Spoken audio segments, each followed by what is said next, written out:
नमस्कार, दूरदर्शन खबरां 'ਚ ਆਪ ਸਭ ਦਾ ਸਵਾਗਤ। मैं जतिंदर सिंह। ਪਹਿਲਾਂ ਪੇਸ਼ ਨੇ ਚੋਣਵੀਆਂ ਖਬਰਾਂ। ਪ੍ਰਧਾਨ ਮੰਤਰੀ ਨਰਿੰਦਰ ਮੋਦੀ ਨੇ ਅੱਜ ਕੌਮੀ ਪੰਚਾਇਤ ਰਾਜ ਦਿਵਸ ਦੇ ਮੌਕੇ ਤੇ ਦੇਸ਼ ਦੀਆਂ ਕਈ ਪੰਚਾਇਤਾਂ ਦੇ ਨੁਮਾਇੰਦਿਆਂ ਨਾਲ ਵੀਡੀਓ ਕਾਨਫਰੰਸਿੰਗ ਰਾਹੀਂ ਚਰਚਾ ਕੀਤੀ।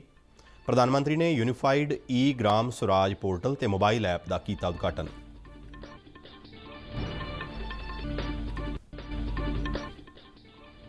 ਰੱਖਿਆ ਮੰਤਰੀ ਰਾਜਨਾਥ ਸਿੰਘ ਨੇ ਕੋਰੋਨਾ ਵਾਇਰਸ ਲਈ ਇੱਕ ਮੋਬਾਈਲ ਟੈਸਟਿੰਗ ਲੈਬ ਸ਼ੁਰੂ ਕੀਤੀ।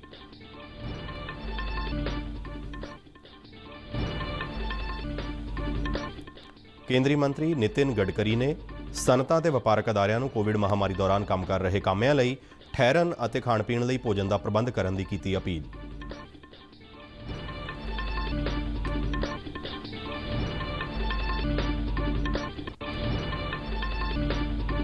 ਕੇਂਦਰ ਸਰਕਾਰ ਵੱਲੋਂ ਪਿਛਲੇ 1 ਮਹੀਨੇ ਵਿੱਚ 5 ਲੱਖ ਤੋਂ ਵੱਧ ਕੋਰੋਨਾ ਵਾਇਰਸ ਲਈ ਟੈਸਟ ਕੀਤੇ ਗਏ।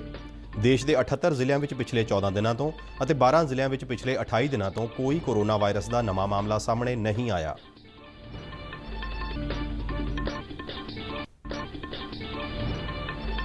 ਦੇਸ਼ ਭਰ ਵਿੱਚ ਕੋਵਿਡ-19 ਦੀ ਪੁਸ਼ਟੀ ਵਾਲੇ ਮਰੀਜ਼ਾਂ ਦੀ ਗਿਣਤੀ 23,000 ਤੋਂ ਪਾਰ।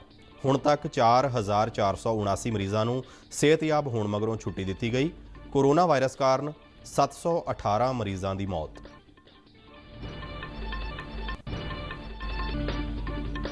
ਪੰਜਾਬ ਵਿੱਚ ਕੋਰੋਨਾ ਵਾਇਰਸ ਦੀ ਪੁਸ਼ਟੀ ਵਾਲੇ ਮਰੀਜ਼ਾਂ ਦੀ ਗਿਣਤੀ 283 ਤੱਕ ਪਹੁੰਚੀ।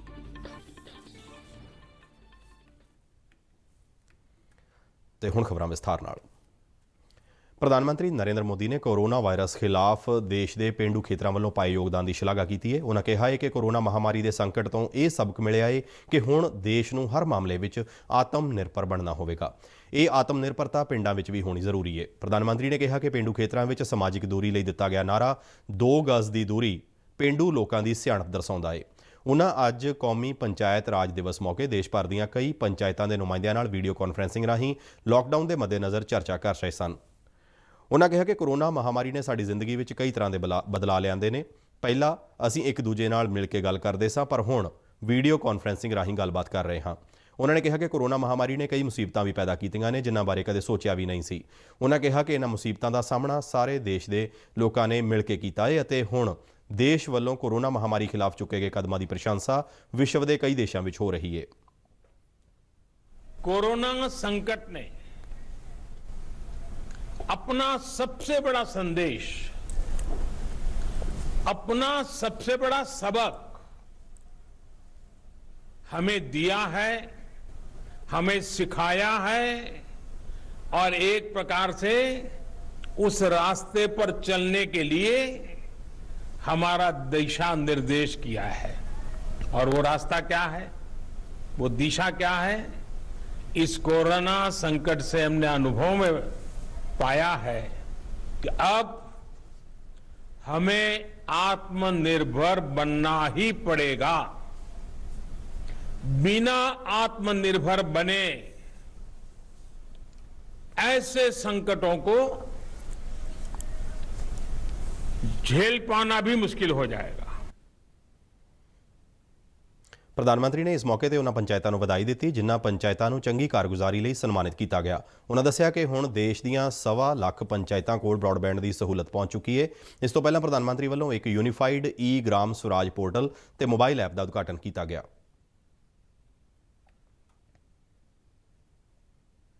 ਪੰਚਾਇਤੀ ਰਾਜ ਮੰਤਰਾਲੇ ਵੱਲੋਂ ਤਿਆਰ ਕੀਤੇ ਗਏ ਇਸ ਯੂਨੀਫਾਈਡ ਪੋਰਟਲ ਰਾਹੀਂ ਗ੍ਰਾਮ ਪੰਚਾਇਤਾਂ ਨੂੰ ਆਪਣੀਆਂ ਵਿਕਾਸ ਯੋਜਨਾਵਾਂ ਨੂੰ ਤਿਆਰ ਕਰਨ ਅਤੇ ਲਾਗੂ ਕਰਨ ਵਿੱਚ ਮਦਦ ਮਿਲੇਗੀ। ਇਸ ਮੌਕੇ ਤੇ ਪੇਂਡੂ ਸਮੱਸਿਆਵਾਂ ਨੂੰ ਦੂਰ ਕਰਨ ਲਈ ਪ੍ਰਧਾਨ ਮੰਤਰੀ ਵੱਲੋਂ ਇੱਕ ਸਵਾਮਿਤਵਾ ਸਕੀਮ ਵੀ ਸ਼ੁਰੂ ਕੀਤੀ ਗਈ। ਕੇਂਦਰੀ ਸਿਹਤ ਮੰਤਰੀ ਡਾਕਟਰ ਹਰਸ਼ਵਰਧਨ ਨੇ ਕਿਹਾ ਹੈ ਕਿ ਵਿਸ਼ਵ ਵਿੱਚ ਕੋਵਿਡ-19 ਮਹਾਮਾਰੀ ਦੀ ਸਥਿਤੀ ਗੰਭੀਰ ਹੈ ਅਤੇ ਮੌਤ ਦਰ ਘੱਟ ਕਰਨ ਲਈ ਵਿਸ਼ੇਸ਼ ਉਪਰਾਲਿਆਂ ਦੀ ਲੋੜ ਹੈ। ਉਹ ਕੱਲ੍ਹ ਵਿਸ਼ਵ ਸਿਹਤ ਸੰਗਠਨ ਨਾਲ ਸਿਹਤ ਮੰਤਰੀਆਂ ਦੀ ਹੋਈ ਇੱਕ ਵਰਚੁਅਲ ਚਰਚਾ ਦੌਰਾਨ ਬੋਲ ਰਹੇ ਸਨ। ਉਨ੍ਹਾਂ ਕਿਹਾ ਕਿ ਇਹ ਚਰਚਾ ਸੰਕਟ ਭਰੇ ਸਮੇਂ ਦੌਰਾਨ ਹੋ ਰਹੀ ਹੈ ਤੇ ਸਾਨੂੰ ਸਾਰਿਆਂ ਨੂੰ ਕੋਵਿਡ-19 ਨੂੰ ਜੜ ਤੋਂ ਖਤਮ ਕਰਨ ਲਈ ਕੀਤੇ ਜਾ ਰਹੇ ਯਤਨਾਂ ਨੂੰ ਸਾਂਝਾ ਕਰਨਾ ਚਾਹੀਦਾ ਹੈ। ਉਨ੍ਹਾਂ ਕਿਹਾ ਕਿ ਭਾਰਤ ਨੇ ਸਭ ਤੋਂ ਪਹਿਲਾਂ ਕੋਵਿਡ-19 ਖਿਲਾਫ ਕਾਰਵਾਈ ਕੀਤੀ ਸੀ ਅਤੇ ਇਸ ਲਈ ਇਸ ਦੀ ਸਥਿਤੀ ਦੇਸ਼ ਵਿੱਚ ਵਿਸ਼ਵ ਦੇ ਮੁਕਾਬਲੇ ਬਹੁਤ ਵਧੀਆ ਹੈ। ਉਨ੍ਹਾਂ ਕਿਹਾ ਕਿ ਇਹ ਕੋਰੋਨਾ ਯੋਧਿਆਂ ਵੱਲੋਂ ਸਰਕਾਰ ਨੂੰ ਦਿੱਤੀ ਕੀਮਤੀ ਅਤੇ ਸਹੀ ਰਾਏ ਤੋਂ ਬਾਅਦ ਹੀ ਹੋ ਸਕਿਆ ਹੈ। ਡਾਕਟਰ ਹਰਸ਼ਵਰਧਨ ਨੇ ਕਿਹਾ ਕਿ ਪਿਛਲੇ 3 ਮਹੀਨਿਆਂ ਦੌਰਾਨ ਸਰਕਾਰ ਨੇ ਦੇਸ਼ ਵਿੱਚ ਕੋਰੋਨਾ ਵਾਇਰਸ ਲਈ ਬਣਾਈਆਂ ਗਈਆਂ 230 ਸਰਕਾਰੀ ਪ੍ਰਯੋਗਸ਼ਾਲਾਵਾਂ ਸਥਾਪਿਤ ਕੀਤੀਆਂ ਨੇ। ਇਸ ਤੋਂ ਇਲਾਵਾ 87 ਨਿੱਜੀ ਲੈਬੋਰਟਰੀਆਂ ਤੋਂ ਇਲਾਵਾ ਸੈਂਪਲ ਇਕੱਠੇ ਕਰਨ ਲਈ 16,000 ਕੇਂਦਰ ਸਥਾਪਿਤ ਕੀਤੇ ਗਏ ਨੇ। ਰੱਖਿਆ ਮੰਤਰੀ ਰਾਜਨਾਥ ਸਿੰਘ ਨੇ ਕੱਲ੍ਹ ਇੱਕ ਵੀਡੀਓ ਕਾਨਫਰੰਸਿੰਗ ਰਾਹੀਂ ਕੋਵਿਡ-19 ਦੇ ਨਮੂਨਿਆਂ ਦੀ ਜਾਂਚ ਕਰਨ ਲਈ ਮੋਬਾਈਲ ਵੀਰੋਲੋਜੀ ਰਿਸਰਚ ਅਤੇ ਡਾਇਗਨੋਸਟਿਕ ਲੈਬੋਰਟਰੀ ਦਾ ਉਦਘਾਟਨ ਕੀਤਾ। ਇਸ ਦਾ ਵਿਕਾਸ ਰੱਖਿਆ ਖੋਜ ਅਤੇ ਵਿਕਾਸ ਸੰਸਥਾ DRDO ਨੇ ESIC ਹਸਪਤਾਲ ਹੈਦਰਾਬਾਦ ਅਤੇ ਨਿੱਜੀ ਸਨਅਤ ਨਾਲ ਮਿਲ ਕੇ ਕੀਤਾ ਹੈ। ਰਾਜਨਾਥ ਸਿੰਘ ਨੇ ਕਿਹਾ ਕਿ ਕਾਫੀ ਸਮੇਂ ਤੋਂ ਅਜਿਹੀ ਪ੍ਰਯੋਗਸ਼ਾਲਾ ਦੀ ਜ਼ਰੂਰਤ ਮਹਿਸੂਸ ਕੀਤੀ ਜਾ ਰਹੀ ਸੀ ਤਾਂ ਜੋ ਕੋਰੋਨਾ ਦੇ ਫੈਲਾਅ ਨੂੰ ਰੋਕਣ ਲਈ ਕੀਤੇ ਜਾ ਰਹੇ ਨਮੂਨਿਆਂ ਦੀ ਜਾਂਚ ਨੂੰ ਵਧਾਇਆ ਜਾ ਸਕੇ। ਉਨ੍ਹਾਂ ਕਿਹਾ ਕਿ DRDO ਨੇ ਇਸ ਮਾਮਲੇ ਵਿੱਚ ਪਹਿਲ ਕਰਕੇ ਇੱਕ ਮੋਬਾਈਲ ਟੈਸਟਿੰਗ ਲੈਬ ਤਿਆਰ ਕਰਨ ਵਿੱਚ ਕਾਮਯਾਬੀ ਹਾਸਲ ਕੀਤੀ ਹੈ। ਉਨ੍ਹਾਂ ਦੱਸਿਆ ਕਿ ਇਹ ਮੋਬਾਈਲ ਟੈਸਟਿੰਗ ਪ੍ਰਯੋਗਸ਼ਾਲਾ 2000 ਤੱਕ ਨਮੂਨਿਆਂ ਦੀ ਪ੍ਰਤੀ ਦਿਨ ਜਾਂਚ ਕਰ ਸਕਦੀ ਹੈ। ਰੱਖਿਆ ਮੰਤਰੀ ਨੇ 15 ਦਿਨਾਂ ਵਿੱਚ ਹੀ ਅਜਿਹੀ ਪ੍ਰਯੋਗਸ਼ਾਲਾ ਬਣਾਉਣ ਲਈ ਸਾਰੀਆਂ ਧਿਰਾਂ ਦੀ ਪ੍ਰਸ਼ੰਸਾ ਕੀਤੀ। ਉਨ੍ਹਾਂ ਕਿਹਾ ਕਿ ਆਮ ਹਾਲਾਤ ਵਿੱਚ ਅਜਿਹੀ ਪ੍ਰਯੋਗਸ਼ਾਲਾ ਤਿਆਰ ਕਰਨ ਲਈ ਲਗਭਗ 6 ਮਹੀਨੇ ਦਾ ਸਮਾਂ ਲੱਗ ਜਾਂਦਾ ਹੈ। ਇਸ ਨਾਲ ਕੋਵਿਡ-19 ਖਿਲਾਫ ਲੜੀ ਜਾ ਰਹੀ ਜੰਗ ਲਈ ਸਮਰੱਥਾ ਵਧੇਗੀ। ਉਨ੍ਹਾਂ ਕਿਹਾ ਕਿ ਦੇਸ਼ ਦੇ ਫੌਜੀ ਦਸਤੇ ਕਈ ਤਰ੍ਹਾਂ ਨਾਲ ਕੋਵਿਡ-19 ਖਿਲਾਫ ਲੜੀ ਜਾ ਰਹੀ ਜੰਗ ਵਿੱਚ ਯੋਗਦਾਨ ਪਾ ਰਹੇ ਨੇ ਤੇ ਅਜਿਹੀ ਲੈਬ ਤਿਆਰ ਕਰਨਾ ਇੱਕ ਵੱਡਾ ਯੋਗਦਾਨ ਹੈ। ਕੇਂਦਰੀ ਮੰਤਰੀ ਨਿਤਿਨ ਗਡਕਰੀ ਨੇ ਕੱਲ੍ਹ ਇੱਕ ਵੀਡੀਓ ਕਾਨਫਰੰਸਿੰਗ ਰਾਹੀਂ Bharat chamber of commerce, media ਅਤੇ ਕਈ ਉਦਮੀ ਖੇਤਰ ਦੇ ਨੁਮਾਇੰਦਿਆਂ ਨਾਲ ਕੋਵਿਡ-19 ਤੋਂ ਬਾਅਦ ਸੂਖਮ, ਛੋਟੇ ਅਤੇ ਦਰਮਿਆਨੇ ਉਦਯੋਗਾਂ ਨੂੰ ਆਉਣ ਵਾਲੀਆਂ ਚੁਣੌਤੀਆਂ ਅਤੇ ਨਵੇਂ ਮੌਕਿਆਂ ਬਾਰੇ ਚਰਚਾ ਕੀਤੀ। ਗਡਕਰੀ ਨੇ ਸਨਅਤਾਂ ਨੂੰ ਕੋਵਿਡ-19 ਦੇ ਫੈਲਾਅ ਨੂੰ ਰੋਕਣ ਲਈ ਲੋੜੀਂਦੇ ਜ਼ਰੂਰੀ ਕਦਮ ਚੁੱਕਣ ਦੀ ਅਪੀਲ ਕੀਤੀ ਹੈ। ਉਨ੍ਹਾਂ ਨੇ ਵਪਾਰ ਦੇ ਢੰਗ ਤਰੀਕਿਆਂ ਅਤੇ ਦਫ਼ਤਰਾਂ ਵਿੱਚ ਕੰਮ ਕਰਨ ਵੇਲੇ PPE ਅਤੇ ਸਮਾਜਿਕ ਦੂਰੀ ਬਾਰੇ ਜਾਰੀ ਦਿਸ਼ਾ ਨਿਰਦੇਸ਼ਾਂ ਦੀ ਪਾਲਣਾ ਕਰਨ ਲਈ ਕਿਹਾ। ਉਨ੍ਹਾਂ ਕਿਹਾ ਕਿ ਸਨਅਤਾਂ ਤੇ ਵਪਾਰਕ ਅਦਾਰਿਆਂ ਨੂੰ ਕੋਵਿਡ-19 ਮਹਾਮਾਰੀ ਦੌਰਾਨ ਕੰਮ ਕਰ ਰਹੇ ਕਾਮਿਆਂ ਦੇ ਰਹਿਣ ਅਤੇ ਖਾਣ-ਪੀਣ ਲਈ ਭੋਜਨ ਦਾ ਪ੍ਰਬੰਧ ਕਰਨਾ ਚਾਹੀਦਾ ਹੈ। ਉਨ੍ਹਾਂ ਕਿਹਾ ਕਿ ਬੰਦਰਗਾਹਾਂ ਅਤੇ ਹਾਈਵੇ ਤੇ ਕੰਮ ਸ਼ੁਰੂ ਹੋ ਚੁੱਕੇ ਨੇ ਤੇ ਇਹ ਜਲਦੀ ਹੀ ਤੇਜ਼ੀ ਫੜਨਗੇ। ਇਸ ਚਰਚਾ ਦੌਰਾਨ ਭਾਰਤ ਚੈਂਬਰ ਆਫ ਕਾਮਰਸ ਅਤੇ ਉਦਮੀ ਖੇਤਰ ਦੇ ਨੁਮਾਇੰਦਿਆਂ ਨੇ ਆਪਣੀਆਂ ਔਕੜਾਂ ਤੋਂ ਮੰਤਰੀ ਨੂੰ ਜਾਣੂ ਕਰਵਾਇਆ। ਕੇਂਦਰ ਸਰਕਾਰ ਨੇ ਸਪਸ਼ਟ ਕੀਤਾ ਹੈ ਕਿ ਸਰਕਾਰ ਵੱਲੋਂ ਅਜਿਹਾ ਕੋਈ ਨਿਰਦੇਸ਼ ਜਾਰੀ ਨਹੀਂ ਕੀਤਾ ਗਿਆ ਜਿਸ ਵਿੱਚ ਕਿਹਾ ਗਿਆ ਹੋਵੇ ਕਿ ਜਿਸ ਫੈਕਟਰੀ ਵਿੱਚੋਂ ਕੋਵਿਡ-19 ਦਾ ਪੋਜ਼ਿਟਿਵ ਮਾਮਲਾ ਮਿਲੇਗਾ ਉਸ ਫੈਕਟਰੀ ਖਿਲਾਫ FIR ਦਰਜ ਕੀਤੀ ਜਾਵੇਗੀ। ਸੂਚਨਾ ਤੇ ਪ੍ਰਸਾਰਣ ਮੰਤਰੀ ਪ੍ਰਕਾਸ਼ ਜਾਵੜੇਕਰ ਨੇ ਟਵੀਟ ਕਰਕੇ ਇਸ ਨੂੰ ਪੂਰੀ ਤਰ੍ਹਾਂ ਨਾਲ ਝੂਠ ਅਤੇ ਅਫਵਾਹ ਦੱਸਿਆ ਹੈ। ਉਨ੍ਹਾਂ ਕਿਹਾ ਕਿ ਉਦਯੋਗਿਕ ਇਕਾਈਆਂ ਸਰਕਾਰ ਵੱਲੋਂ ਜਾਰੀ ਦਿਸ਼ਾ ਨਿਰਦੇਸ਼ਾਂ ਅਨੁਸਾਰ ਛੋਟ ਵਾਲੇ ਖੇਤਰਾਂ ਵਿੱਚ ਬਿਨਾਂ ਕਿਸੇ ਡਰ ਦੇ ਸਮਾਜਿਕ ਦੂਰੀ ਅਤੇ ਚਿਹਰੇ ਤੇ ਮਾਸਕ ਪਾਉਣ ਵਾਲੇ ਨਿਰਦੇਸ਼ਾਂ ਦਾ ਖਿਆਲ ਕਰਦਿਆਂ ਉਤਪਾਦਨ ਕਰ ਸਕਦੀਆਂ ਨੇ। ਵਿਦੇਸ਼ ਮੰਤਰਾਲੇ ਨੇ ਕਿਹਾ ਕਿ ਕੋਵਿਡ-19 ਮਹਾਮਾਰੀ ਦੇ ਖਿਲਾਫ ਜੰਗ ਲੜਨ ਵਿੱਚ ਵਿਦੇਸ਼ ਮੰਤਰਾਲਾ ਦੇ ਵਿਦੇਸ਼ਾਂ ਵਿਚਲੇ ਭਾਰਤੀ ਰਾਜਦੂਤ ਘਰਾਂ ਦਾ ਵਡਮੁੱਲਾ ਯੋਗਦਾਨ ਰਿਹਾ ਹੈ ਕਿਉਂਕਿ ਇਹਨਾਂ ਰਾਜਦੂਤ ਘਰਾਂ ਵੱਲੋਂ ਕੋਵਿਡ-19 ਦੇ ਮੁਕਾਬਲੇ ਲਈ ਟੈਸਟ ਕਿੱਟਾਂ, PPE ਕਿੱਟਾਂ ਅਤੇ ਮਾਸਕਾਂ ਨੂੰ ਹਾਸਲ ਕਰਨ ਲਈ ਵਿਸ਼ੇਸ਼ ਯਤਨਾਂ ਸਦਕਾ ਆਉਂਦੇ ਕੁਝ ਹਫ਼ਤਿਆਂ ਵਿੱਚ ਇਹ ਸਮੱਗਰੀ ਵੱਡੀ ਮਾਤਰਾ ਵਿੱਚ ਦੇਸ਼ ਵਿੱਚ ਆ ਜਾਵੇਗੀ। ਵਿਦੇਸ਼ ਮੰਤਰਾਲੇ ਦੇ ਬੁਲਾਰੇ ਅਨੁਰਾਗ ਸ਼੍ਰੀਵਾਸਤਵ ਨੇ ਕਿਹਾ ਹੈ ਕਿ 6 SUV ਤੇਜ਼ ਰਫ਼ਤਾਰ ਟੈਸਟਿੰਗ ਮਸ਼ੀਨਾਂ ਅਮਰੀਕਾ ਤੋਂ ਮੰਗਵਾਈਆਂ ਜਾ ਰਹੀਆਂ ਨੇ। ਇਹਨਾਂ ਮਸ਼ੀਨਾਂ ਦੀ ਦੁਨੀਆ ਭਰ ਵਿੱਚ ਕਾਫੀ ਮੰਗ ਹੈ। ਉਨ੍ਹਾਂ ਕਿਹਾ ਕਿ ਭਾਰਤ ਦੀਆਂ ਖੋਜ ਅਤੇ ਵਿਕਾਸ ਲੈਬੋਰਟਰੀਆਂ ਨੇ ਇਜ਼ਰਾਈਲ ਅਤੇ ਜਰਮਨ ਦੀਆਂ ਲੈਬੋਰਟਰੀਆਂ ਨਾਲ ਸਬੰਧ ਸਥਾਪਿਤ ਕੀਤਾ ਹੋਇਆ ਹੈ। ਬੁਲਾਰੇ ਨੇ ਕਿਹਾ ਕਿ ਕੋਵਿਡ-19 ਦੀ ਸਥਿਤੀ ਨਾਲ ਨਜਿੱਠਣ ਲਈ 11 ਉੱਚ ਤਾਕਤੀ ਸਮੂਹ ਵੀ ਬਣਾਏ ਗਏ ਨੇ। ਭਾਰਤ ਨੇ ਕੋਰੋਨਾ ਵਾਇਰਸ ਖਿਲਾਫ ਲੜੀ ਜਾ ਰਹੀ ਜੰਗ ਨੂੰ ਵਿਸ਼ਵ ਦੇ ਸਾਰੇ ਦੇਸ਼ਾਂ ਨਾਲ ਸਾਂਝੇ ਤੌਰ ਤੇ ਲੜਨ ਲਈ ਵਚਨਬੱਧਤਾ ਨੂੰ ਦੁਹਰਾਇਆ ਹੈ। ਵਿਦੇਸ਼ ਮੰਤਰਾਲੇ ਨੇ ਕਿਹਾ ਹੈ ਕਿ ਇਸ ਸਬੰਧ ਵਿੱਚ ਭਾਰਤ ਕੋਰੋਨਾ ਵਾਇਰਸ ਸੰਬੰਧੀ ਜਾਣਕਾਰੀ, ਮਾਹਰ ਰਾਏ ਅਤੇ ਹੋਰ ਢੰਗ ਤਰੀਕੇ ਸਾਰੇ ਦੇਸ਼ਾਂ ਨਾਲ ਸਾਂਝੇ ਕਰਨ ਲਈ ਵਚਨਬੱਧ ਹੈ। ਪਾਕਿਸਤਾਨ ਵੱਲੋਂ ਕੱਲ੍ਹ ਕੋਰੋਨਾ ਮਹਾਮਾਰੀ ਨਾਲ ਨਜਿੱਠਣ ਲਈ ਸਾਰਕ ਦੇਸ਼ਾਂ ਦੇ ਸਿਹਤ ਮੰਤਰੀਆਂ ਨਾਲ ਇੱਕ ਵੀਡੀਓ ਕਾਨਫਰੰਸ ਕੀਤੀ ਗਈ ਸੀ। ਇਸ ਕਾਨਫਰੰਸ ਵਿੱਚ ਹਿੱਸਾ ਲੈਂਦਿਆਂ ਭਾਰਤੀ ਅਧਿਕਾਰੀਆਂ ਨੇ ਕੋਰੋਨਾ ਮਹਾਮਾਰੀ ਲਈ ਦੇਸ਼ ਵਿੱਚ ਦਵਾਈਆਂ ਅਤੇ ਹੋਰ ਸਮੱਗਰੀ ਤਿਆਰ ਕਰਨ ਦੇ ਨਾਲ-ਨਾਲ ਮਹਾਮਾਰੀ ਲਈ ਦਵਾਈਆਂ ਤੇ ਟੀਕੇ ਦੀ ਖੋਜ ਬਾਰੇ ਜਾਣਕਾਰੀ ਸਾਂਝੀ ਕੀਤੀ। ਭਾਰਤ ਨੇ ਦੇਸ਼ ਭਰ ਵਿੱਚ ਆਰੋਗਯ ਸੇਤੂ ਮੋਬਾਈਲ ਐਪ ਰਾਹੀਂ ਵੱਧ ਤੋਂ ਵੱਧ ਲੋਕਾਂ ਤੱਕ ਪਹੁੰਚਣ ਅਤੇ ਇਸ ਦੀ ਸਫਲਤਾਪੂਰਵਕ ਵਰਤੋਂ ਬਾਰੇ ਜਾਣਕਾਰੀ ਵੀ ਦਿੱਤੀ। ਕੇਂਦਰ ਸਰਕਾਰ ਨੇ ਕਿਹਾ ਹੈ ਕਿ ਕੋਵਿਡ-19 ਦਾ ਪਸਾਰ ਪਿਛਲੇ 1 ਮਹੀਨੇ ਵਿੱਚ ਕੁੱਲ ਮਿਲਾ ਕੇ ਕਾਬੂ ਵਿੱਚ ਰਿਹਾ ਹੈ। ਉੱਚ ਤਾਕਤ ਪ੍ਰਾਪਤ ਸਮੂਹ ਦੇ ਚੇਅਰਮੈਨ ਅਮਿਤਾਭ ਕਾਂਤ ਨੇ ਕਿਹਾ ਹੈ ਕਿ ਕੇਂਦਰ ਸਰਕਾਰ ਵੱਲੋਂ ਅਪਣਾਈਆਂ ਗਈਆਂ ਨੀਤੀਆਂ ਨੇ ਵਾਇਰਸ ਨੂੰ ਇੱਕ ਖਾਸ ਪੱਧਰ ਤੇ ਰੋਕਣ ਵਿੱਚ ਮਦਦ ਕੀਤੀ ਹੈ। ਉਨ੍ਹਾਂ ਕਿਹਾ ਕਿ ਲਾਕਡਾਊਨ ਨਾਲ ਕੋਰੋਨਾ ਦੇ ਪਸਾਰ ਨੂੰ ਘੱਟ ਕਰਨ, ਕੜੀ ਨੂੰ ਤੋੜਨ ਅਤੇ ਇਸ ਦੇ ਦੁੱਗਣਾ ਹੋਣ ਦੀ ਦਰ ਨੂੰ ਘਟਾਉਣ ਵਿੱਚ ਮਦਦ ਮਿਲੀ ਹੈ। ਉਨ੍ਹਾਂ ਕਿਹਾ ਕਿ ਸਰਕਾਰ ਨੇ ਕੋਰੋਨਾ ਟੈਸਟ ਦੇ ਆਧਾਰ ਦਾ ਕਾਫੀ ਵਿਸਤਾਰ ਕੀਤਾ ਹੈ ਅਤੇ ਪਿਛਲੇ 1 ਮਹੀਨੇ ਵਿੱਚ 5 ਲੱਖ ਤੋਂ ਵੱਧ ਟੈਸਟ ਕੀਤੇ ਨੇ। ਉਨ੍ਹਾਂ ਕਿਹਾ ਕਿ 1 ਮਹੀਨੇ ਵਿੱਚ ਕੋਵਿਡ-19 ਦੇ ਮਰੀਜ਼ਾਂ ਲਈ ਵਿਸ਼ੇਸ਼ ਹਸਪਤਾਲਾਂ ਦੀ ਗਿਣਤੀ ਵੀ 3.5 ਗੁਣਾ ਹੋ ਗਈ ਹੈ। ਸਿਹਤ ਮੰਤਰਾਲੇ ਨੇ ਕਿਹਾ ਕਿ ਦੇਸ਼ ਵਿੱਚ ਕੋਵਿਡ-19 ਦੇ ਮਰੀਜ਼ਾਂ ਦੇ ਤੰਦਰੁਸਤ ਹੋਣ ਦੀ ਦਰ ਵਿੱਚ ਸੁਧਾਰ ਹੋਇਆ ਹੈ ਅਤੇ ਹੁਣ ਇਹ 19.89% ਹੋ ਗਈ ਹੈ। ਮੰਤਰਾਲੇ ਦੇ ਬੁਲਾਰੇ ਲਵ ਅਗਰਵਾਲ ਨੇ ਨਵੀਂ ਦਿੱਲੀ ਵਿੱਚ ਮੀਡੀਆ ਨੂੰ ਜਾਣਕਾਰੀ ਦਿੰਦਿਆਂ ਕਿਹਾ ਹੈ ਕਿ ਦੇਸ਼ ਦੇ 78 ਜ਼ਿਲ੍ਹਿਆਂ ਵਿੱਚ ਪਿਛਲੇ 14 ਦਿਨਾਂ ਤੋਂ ਅਤੇ 12 ਜ਼ਿਲ੍ਹਿਆਂ ਵਿੱਚ ਪਿਛਲੇ 28 ਦਿਨਾਂ ਤੋਂ ਕੋਈ ਨਵਾਂ ਮਾਮਲਾ ਸਾਹਮਣੇ ਨਹੀਂ ਆਇਆ। ਗ੍ਰਹਿ ਮੰਤਰਾਲੇ ਦੇ ਬੁਲਾਰੇ ਪੁੰਨਿਆ ਸਲੀਲਾ ਸ਼੍ਰੀਵਾਸਤਵ ਨੇ ਕਿਹਾ ਹੈ ਕਿ ਕੇਂਦਰ ਨੇ ਸੂਬਿਆਂ ਨੂੰ ਸੂਚਿਤ ਕੀਤਾ ਹੈ ਕਿ ਸੀਨੀਅਰ ਨਾਗਰਿਕਾਂ ਨੂੰ ਘਰਾਂ ਵਿੱਚ ਹੀ ਸੇਵਾ ਦੇਣ ਵੇਲੇ ਪ੍ਰੀਪੇਡ ਮੋਬਾਈਲ ਰੀਚਾਰਜ ਜਿਹੀਆਂ ਸਹੂਲਤਾਂ ਅਤੇ ਸ਼ਹਿਰੀ ਖੇਤਰਾਂ ਵਿੱਚ ਫੂਡ ਪ੍ਰੋਸੈਸਿੰਗ ਇਕਾਈਆਂ ਨੂੰ ਲਾਕਡਾਊਨ ਦੀਆਂ ਬੰਦਸ਼ਾਂ ਤੋਂ ਛੋਟ ਦਿੱਤੀ ਗਈ ਹੈ। ਉਨ੍ਹਾਂ ਕਿਹਾ ਕਿ ਸਰਕਾਰ ਸੜਕ ਨਿਰਮਾਣ, ਭੱਠਿਆਂ ਦੇ ਕੰਮ ਅਤੇ ਸੀਮੈਂਟ ਕਾਰਖਾਨਿਆਂ ਵਿੱਚ ਗਤੀਵਿਧੀਆਂ ਤੇਜ਼ੀ ਫੜ ਰਹੀਆਂ ਨੇ। ਦੇਸ਼ ਵਿੱਚ ਕੋਰੋਨਾ ਵਾਇਰਸ ਦੀ ਪੁਸ਼ਟੀ ਵਾਲੇ ਵਿਅਕਤੀਆਂ ਦੀ ਗਿਣਤੀ ਵਿੱਚ ਲਗਾਤਾਰ ਵਾਧਾ ਹੋ ਰਿਹਾ ਹੈ। ਕੇਂਦਰੀ ਸਿਹਤ ਮੰਤਰਾਲੇ ਦੇ ਅੰਕੜਿਆਂ ਅਨੁਸਾਰ ਹੁਣ ਤੱਕ ਕੋਵਿਡ-19 ਦੀ ਪੁਸ਼ਟੀ ਵਾਲੇ ਮਰੀਜ਼ਾਂ ਦੀ ਗਿਣਤੀ 23,077 ਤੱਕ ਪਹੁੰਚ ਗਈ ਹੈ, ਜਿਨ੍ਹਾਂ ਵਿੱਚੋਂ 4,749 ਮਰੀਜ਼ਾਂ ਨੂੰ ਸਿਹਤਯਾਬ ਹੋਣ ਮਗਰੋਂ ਛੁੱਟੀ ਦਿੱਤੀ ਗਈ ਅਤੇ 718 ਮਰੀਜ਼ਾਂ ਦੀ ਕੋਰੋਨਾ ਵਾਇਰਸ ਕਾਰਨ ਮੌਤ ਹੋ ਚੁੱਕੀ ਹੈ। ਮਹਾਰਾਸ਼ਟਰ ਕੋਰੋਨਾ ਮਹਾਮਾਰੀ ਨਾਲ ਸਭ ਤੋਂ ਵੱਧ ਪ੍ਰਭਾਵਿਤ ਸੂਬਾ ਹੈ।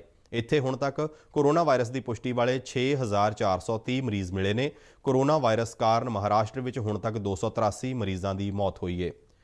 ਇੱਧਰ ਪੰਜਾਬ ਵਿੱਚ ਵੀ ਕੋਰੋਨਾ ਵਾਇਰਸ ਦੇ ਮਰੀਜ਼ਾਂ ਦੀ ਗਿਣਤੀ ਵਿੱਚ ਲਗਾਤਾਰ ਵਾਧਾ ਹੋ ਰਿਹਾ ਹੈ। ਸੂਬੇ ਵਿੱਚ ਹੁਣ ਤੱਕ ਕੋਰੋਨਾ ਵਾਇਰਸ ਦੀ ਪੁਸ਼ਟੀ ਵਾਲੇ ਮਰੀਜ਼ਾਂ ਦੀ ਗਿਣਤੀ 283 ਹੋ ਗਈ ਹੈ। ਜਲੰਧਰ ਜ਼ਿਲ੍ਹੇ ਵਿੱਚ ਕੋਰੋਨਾ ਮਰੀਜ਼ਾਂ ਦੇ 8 ਤਾਜ਼ਾ ਮਾਮਲੇ ਮਿਲਣ ਤੋਂ ਬਾਅਦ ਇਹ ਬਿਮਾਰੀ ਦੇ ਮਰੀਜ਼ਾਂ ਦੀ ਗਿਣਤੀ ਵੱਧ ਕੇ 59 ਹੋ ਗਈ ਹੈ।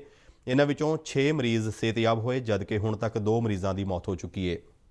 ਐਸ ਨਗਰ ਜ਼ਿਲ੍ਹੇ ਵਿੱਚ ਵੀ ਹੁਣ ਤੱਕ ਕੋਰੋਨਾ ਵਾਇਰਸ ਦੀ ਪੁਸ਼ਟੀ ਵਾਲੇ 62 ਮਰੀਜ਼ ਮਿਲੇ ਨੇ, ਜਿਨ੍ਹਾਂ ਵਿੱਚੋਂ 14 ਮਰੀਜ਼ ਤੰਦਰੁਸਤ ਹੋਣ ਮਗਰੋਂ ਘਰੀਂ ਪਰਤੇ ਅਤੇ 2 ਮਰੀਜ਼ਾਂ ਦੀ ਮੌਤ ਹੋ ਗਈ।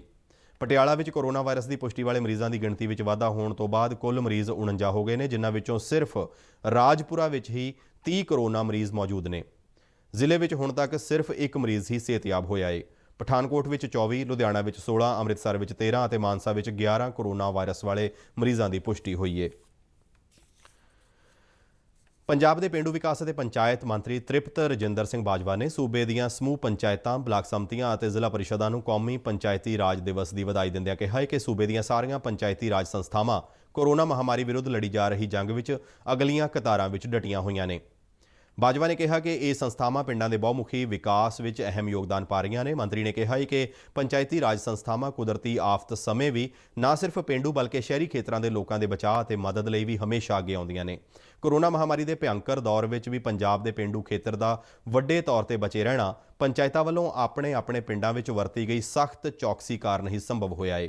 ਉਨ੍ਹਾਂ ਕਿਹਾ ਕਿ ਇਸ ਤੋਂ ਬਿਨਾਂ ਗਰੀਬ ਪਰਿਵਾਰਾਂ, ਖਾਸ ਕਰ ਦਿਹਾੜੀਦਾਰ ਕਾਮਿਆਂ ਦੇ ਪਰਿਵਾਰਾਂ ਲਈ ਰਾਸ਼ਨ ਅਤੇ ਪਸ਼ੂਆਂ ਲਈ ਚਾਰੇ ਦਾ ਪ੍ਰਬੰਧ ਕਰਕੇ ਕਿਸੇ ਵਿਅਕਤੀ ਜਾਂ ਜਾਨਵਰ ਨੂੰ ਭੁੱਖਾ ਨਾ ਰਹਿਣ ਦੇਣਾ ਇੱਕ ਵੱਡੀ ਮਦਦ ਹੈ।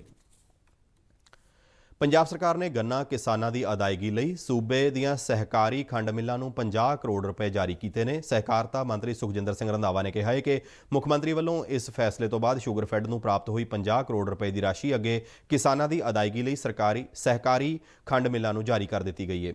ਉਨ੍ਹਾਂ ਕਿਹਾ ਕਿ ਸੰਕਟ ਦੀ ਇਸ ਘੜੀ ਵਿੱਚ ਇਸ ਨਾਲ ਗੰਨਾ ਕਿਸਾਨਾਂ ਨੂੰ ਜਿੱਥੇ ਵੱਡੀ ਰਾਹਤ ਮਿਲੇਗੀ, ਉੱਥੇ ਸੂਬਾ ਸਰਕਾਰ ਵੱਲੋਂ ਕਣਕ ਝੋਨੇ ਦੇ ਫਸਲੀ ਚੱਕਰ ਵਿੱਚੋਂ ਨਿਕਲਣ ਲਈ ਫਸਲੀ ਵਿਭਿੰਨਤਾ ਦੀਆਂ ਕੋਸ਼ਿਸ਼ਾਂ ਨੂੰ ਵੀ ਮਜ਼ਬੂਤੀ ਮਿਲੇਗੀ। ਆਕਾਸ਼ਵਾਣੀ ਤੇ ਪ੍ਰਧਾਨ ਮੰਤਰੀ ਨਰਿੰਦਰ ਮੋਦੀ ਦਾ ਬਹੁਤ ਚਰਚਿਤ ਪ੍ਰੋਗਰਾਮ ਮਨ ਕੀ ਬਾਤ 26 ਅਪ੍ਰੈਲ ਨੂੰ ਪ੍ਰਸਾਰਿਤ ਹੋਵੇਗਾ। ਮਨ ਕੀ ਬਾਤ ਪ੍ਰੋਗਰਾਮ ਦੀ ਇਹ 64ਵੀਂ ਕੜੀ ਹੋਵੇਗੀ। ਇਸ ਪ੍ਰੋਗਰਾਮ ਰਾਹੀਂ ਪ੍ਰਧਾਨ ਮੰਤਰੀ ਨਰਿੰਦਰ ਮੋਦੀ ਸਰਕਾਰ ਦੇ ਪ੍ਰੋਗਰਾਮਾਂ, ਮੁਲਕ ਨੂੰ ਦਰਪੇਸ਼ ਵੱਖ-ਵੱਖ ਸਮੱਸਿਆਵਾਂ ਅਤੇ ਲੋਕ ਹਿੱਤ ਦੇ ਵੱਖ-ਵੱਖ ਮੁੱਦਿਆਂ ਤੇ ਚਰਚਾ ਤੋਂ ਇਲਾਵਾ ਦੇਸ਼ ਭਰ ਵਿੱਚੋਂ ਨਾਗਰਿਕਾਂ ਵੱਲੋਂ ਪੁੱਛੇ ਗਏ ਸਵਾਲਾਂ ਦੇ ਜਵਾਬ ਵੀ ਦਿੰਦੇ ਨੇ, ਜਿਸ ਕਰਕੇ ਇਹ ਪ੍ਰੋਗਰਾਮ ਖਾਸ ਤੌਰ ਤੇ ਹਰਮਨ ਪਿਆਰਾ ਹੋਇਆ ਹੈ। ਪ੍ਰਧਾਨ ਮੰਤਰੀ ਨਰਿੰਦਰ ਮੋਦੀ ਨੇ ਇਸ ਮਹੀਨੇ ਦੇ ਪ੍ਰੋਗਰਾਮ ਲਈ ਆਮ ਨਾਗਰਿਕਾਂ ਤੋਂ ਵਿਚਾਰ ਮੰਗੇ ਨੇ ਤਾਂ ਜੋ ਉਹ ਉਹਨਾਂ ਦੀ ਪਸੰਦ ਦੇ ਵਿਸ਼ਿਆਂ ਨੂੰ ਪ੍ਰੋਗਰਾਮ ਵਿੱਚ ਸ਼ਾਮਲ ਕਰਕੇ ਉਹਨਾਂ ਤੇ ਚਰਚਾ ਕਰ ਸਕਣ। ਲੋਕ ਆਪਣੇ ਸੁਨੇਹੇ 1800 117800 ਤੇ ਰਿਕਾਰਡ ਕਰਵਾ ਸਕਦੇ ਨੇ। ਇਸ ਤੋਂ ਇਲਾਵਾ ਉਹ ਨਮੋ ਐਪ, ਓਪਨ ਫੋਰਮ ਜਾਂ ਮਾਈਗਵ ਤੇ ਵੀ ਆਪਣੇ ਸੁਨੇਹੇ ਭੇਜ ਸਕਦੇ ਨੇ।